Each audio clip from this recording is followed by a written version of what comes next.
Welcome to Connect Canyons, a podcast sponsored by Canyon School District. This is a show about what we teach, how we teach, and why. We get up close and personal with some of the people who make our schools great. Students, teachers, principals, parents, and more. We meet national experts too. Learning is about making connections. So connect with us. Welcome to Connect Canyons. I'm your host, Kirsten Stewart, and I'm here today with two digital teaching and learning experts to discuss a topic that gets a lot of attention in our schools, and that is technology. In Canyons District, we teach and model digital safety and citizenship every day in our classrooms, and our goal really is to empower students to use technology responsibly, but more than that, we want them to use it to create, investigate, collaborate, analyze.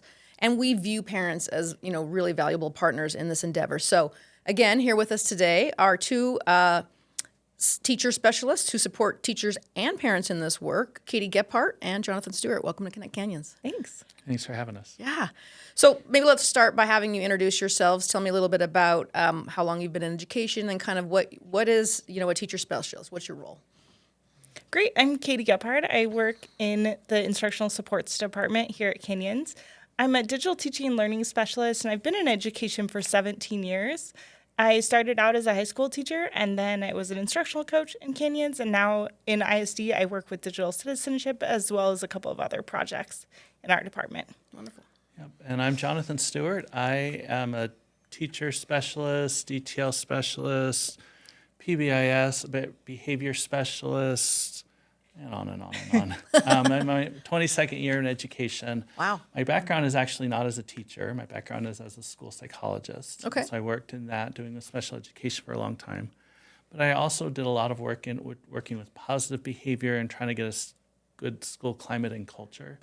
And it was in that role that I ended up coming to Canyons several years ago.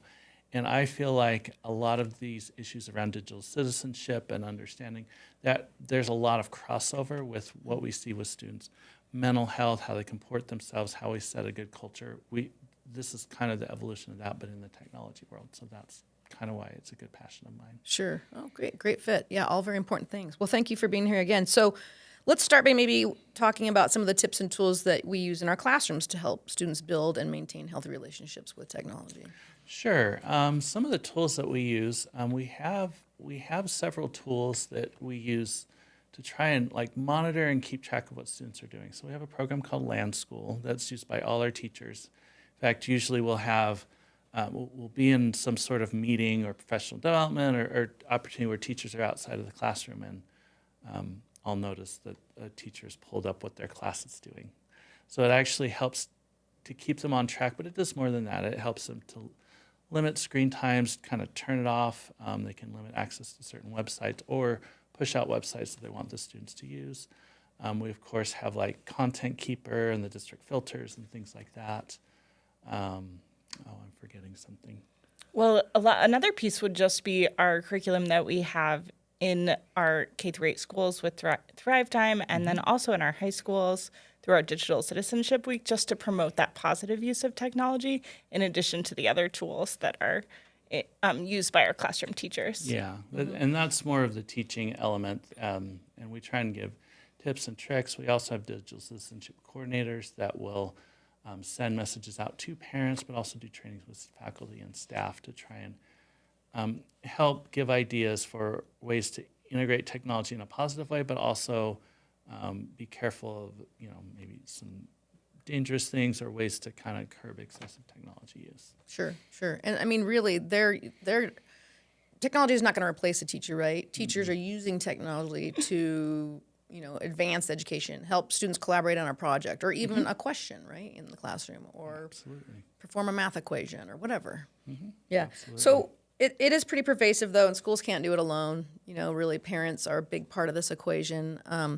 And, speaking as a parent myself, I can attest to how difficult it is to help your kids manage their screen time and kind of put guardrails on things. And recently, you two did a workshop for parents just about that very topic. I think it was probably one of the more popular Canyoneering Academy events ever. What is it about this subject that makes it so top of mind for people right now?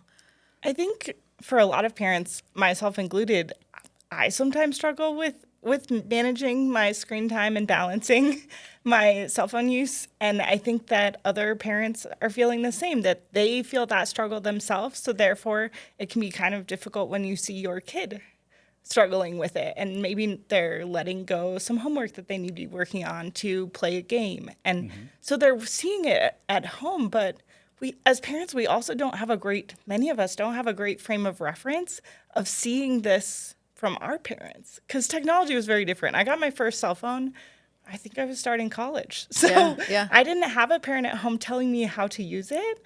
And so we don't have a great frame of reference from our parents showing us how to do it. So it's kind of new territory for some of us in how to handle this with our children. That's a great point. And I mean, these little things are ubiquitous, right? And it's like Exactly. constantly Absolutely. wanting my attention. In fact, I have it right here during our interview. And, like to your point, we didn't grow up with it. And so we're learning, and we're learning on the fly because everything's changing so fast. Every time I turn around, there's something else wanting my attention on that little device. What do we know about screen time? What do we know about how much time kids are spending on screens? And then, is all screen time created equal? Is there good versus bad screen time? Talk about that a little bit. Oh, that's a great question.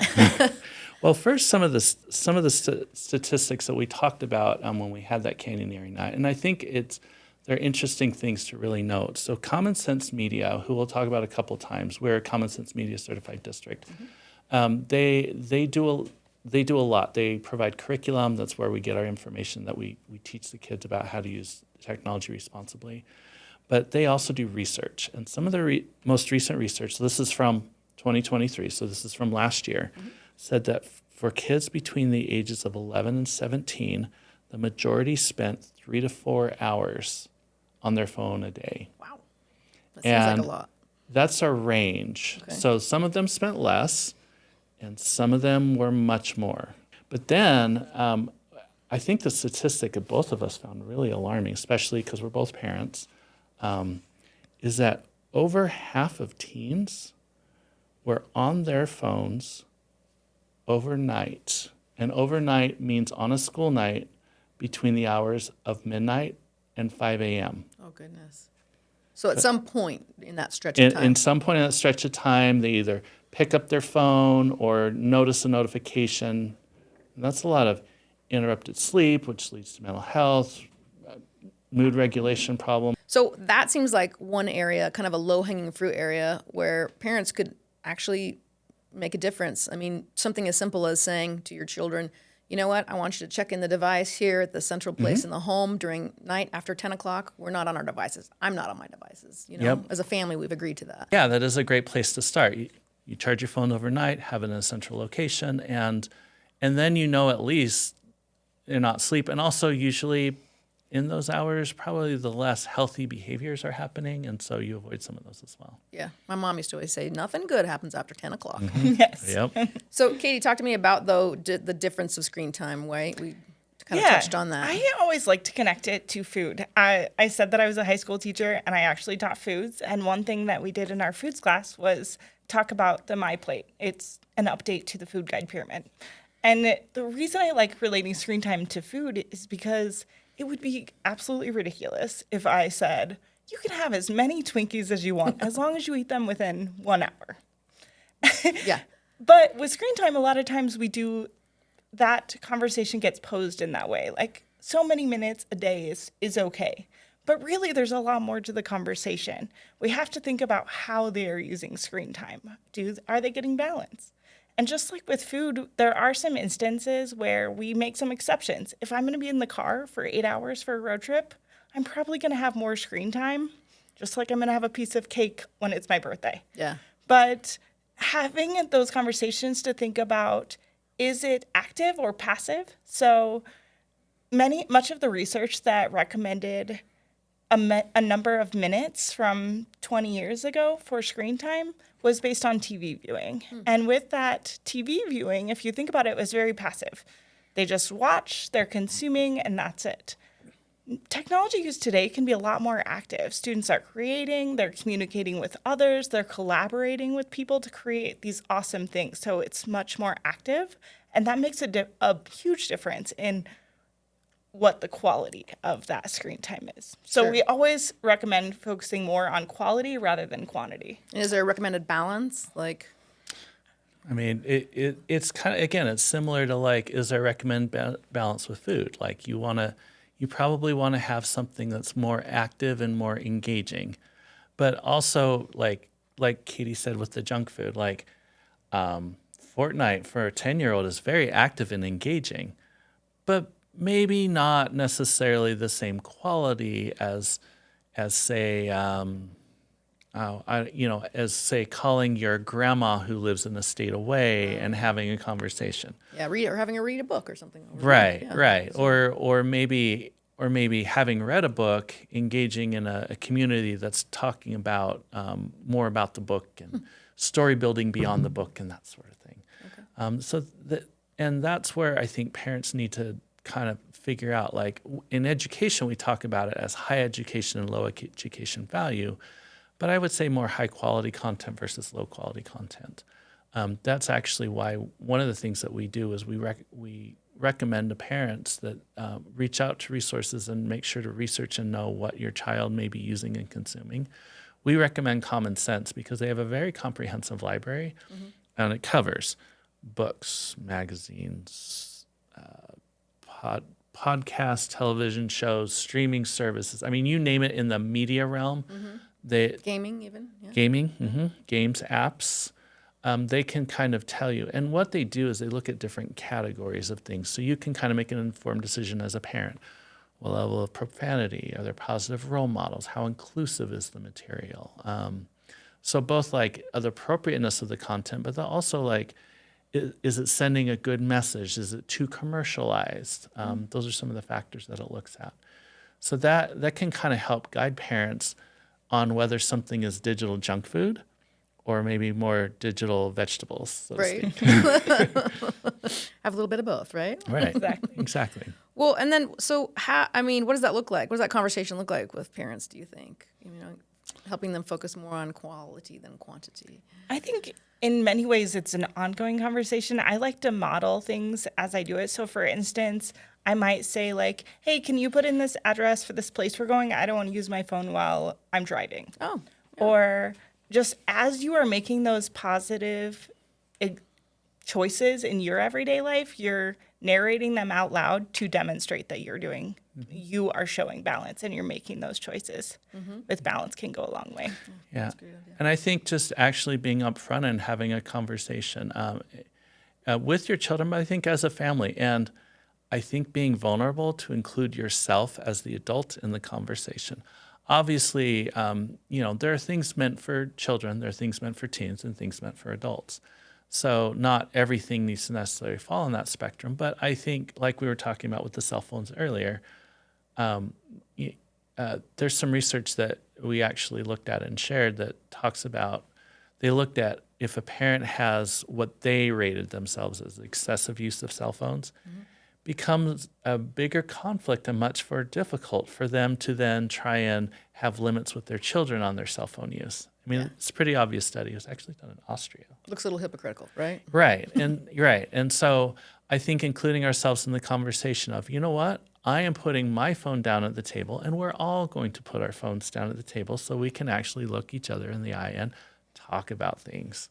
But I think those are honest conversations that need to be had, and talking about, is this appropriate, is this not, or maybe what are some of the alternatives? I think oftentimes if we get into the fight about yes, no on certain things and don't give alternatives, that's where it can become a problematic thing. Sure. But if we're talking about like, okay, after an hour, like, what are we going to do? Are we going to read a book? Are we going to go out down the street and play with a friend? Are we going to ride our bikes? Or do something physically active? Yeah.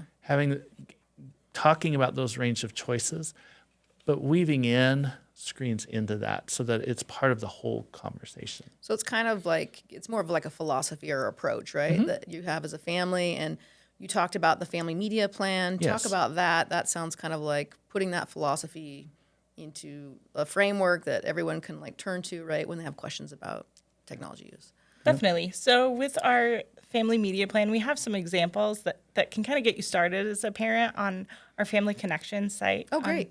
On canyonsdistrict.org. But in general, it's the who, what, where, when, why, and how of technology. So who should I be communicating with? What should I be doing with my device? So it's kind of those conversation starters that you can have as a family of what your expectations are.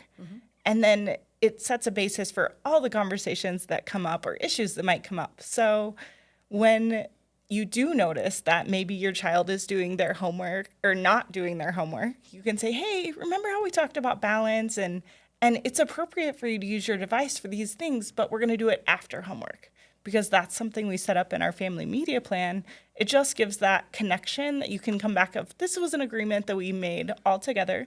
I always recommend that the family media plan is created with the whole family. So you just sit down, have a conversation, and try to agree on some expectations that are set in your family culture. Well, let's be honest, like sometimes kids know a heck of a lot more about the technology that they're using than I do, right? So yeah, it's important to have that back and forth. Yeah, absolutely. Yeah, and it doesn't have to be, it can be kind of an ongoing conversation, and it's going to change as the child gets older. For example, my youngest is 14.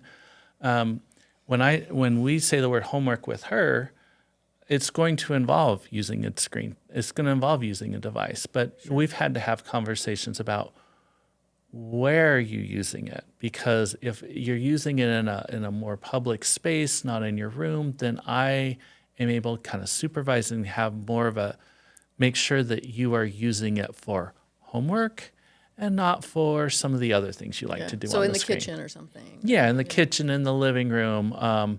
Maybe say, I need to make sure your sound is up so you know if they're listening to music while they're working or if they're watching cat videos on YouTube. Not saying that's ever happened before. Well, and I know as a district too that we have created some tools for parents to sort of assist them with like the monitoring of their child's screen time, browsing habits on the internet, that kind of thing. We recently just launched a couple of tools. One being parents can submit, like if there's a website that they're concerned about, they think should be blocked for all children district-wide, they can submit that URL to us. That's one example. I know too that if you feel your child really does have a hard time sort of self-policing their browsing habits and you're really worried about it, you can actually place them on a lower sort of, or a tighter form of restriction, right? So, and then we also, I believe, talk to me about how every device, every Chromebook that we check out, and we only check them out to middle schools and high school students, right? But every device keeps a record of the browsing history, correct? And parents can check that at any time. Many times I recommend having that sharing of passwords part of your family media agreement that you make of like what expectations are there for sharing passwords. For our parents in Canyons, they have access to the passwords in their parent Skyward account, so they are able to sign in as the student and view any browsing history of their student at any time. And I know we've got a lot of great resources in the Parent Connections page. We're going to link to those in the show notes. But yeah, continue. I didn't mean to. I think along with just looking at the browsing history and things like that, I think understanding how notification management works can be really critical. Another fact from all the same research that we had is that the average child between the ages 11 and 17 gets 237 notifications a day. Oh my goodness. Yeah. And that is average. There's less and there's more. So understanding how and when you get notified for apps, it can happen through a Chromebook. This generally happens on a phone. But how you can control those notifications, understanding that there are do not disturb settings that you can set on your phone or focus time, scheduling those in so those happen. Going into different apps and saying, I don't like, when we were doing our presentation, we started looking through and going, wait, what am I getting notified that I don't really want anymore as an adult? Sure. I don't know if you remember, there's a KSL story a couple of years ago where they looked at the average number of notifications in the classroom. I did see that, yeah. Yeah, it was over 537, over 500 or Right. 600. So students are sitting in class and their phone's just going off in their pocket. Uh-huh. And it wasn't always from other kids. Sure. It was from parents and things too. Yeah. Or a doctor appointment, or who knows, right? Who Yeah, knows? like Yeah. calendar. Yeah. Well, or more like game notifications. I'd throw that in. So again, I think that's another thing that parents can absolutely do is go in and that's could be part of the conversation you would have with your kids. Like, what are the notifications you're getting? And which ones are helpful and which ones are annoying and which ones are distracting? And kind of setting up, because you can set up rules on different devices on managing those notifications. So like if you have a scheduled time for homework, let's make sure that you have a focus time built in so that you don't get those notifications, don't get distracted when you're trying to work. Well, this is great. Been fantastic advice. Anything else you want to add that I've overlooked? Was there something from the Canyoneering Academy that just you felt like was really struck home with parents? I would just say, with that family media plan and with talking about balance with your kids, I think a great activity for our older kids is just asking them to write down what are the ways that you use your screens or what do you use your screens for, and then start classifying those. Are those active or passive? And are they a good quality? Are they a good use of your time? Are they helping you meet your goals? And then when you have that, it helps to identify, how am I doing with balance? And then it's easier to have those conversations later, even as an adult, of like, oh, Candy Crush is really pulling me in lately. I need to do better. And when you're modeling it yourself, it's easier to have those conversations with kids about their balance. Sure. Yeah. Sure. Yeah, and I think again, just that ongoing conversation. It was very interesting in the Canyoneering night because we had several families there. They actually came with their kids, and as we're posing these questions, you could see all the looks around each other, like, yeah, we need to talk about that. But it wasn't just the parents saying that; it was some of the kids saying that too. Sure. So just having that, I think just making it an open conversation and an ongoing conversation. You can set up notification settings and kind of look at a browsing history once. But if it's a regular part of your conversation, then I think your kids are also going to be more comfortable to talk to you about what's going on in their electronic world. Sure. Yeah. No, that's really important advice. And like you said, I think that we could all be a little bit more thoughtful about how we're using technology, right? Absolutely. Yeah. Well, thanks again for being here. Thanks to the audience. You've been with us today at Connect Canyons. If you have any ideas for future subjects you'd like us to tackle, or if you have questions, don't hesitate to reach us at communications@canyonsdistrict.org. Thanks for listening to this episode of Connect Canyons. Connect with us on Twitter, Facebook, or Instagram at Canyons District, or on our website, canyonsdistrict.org.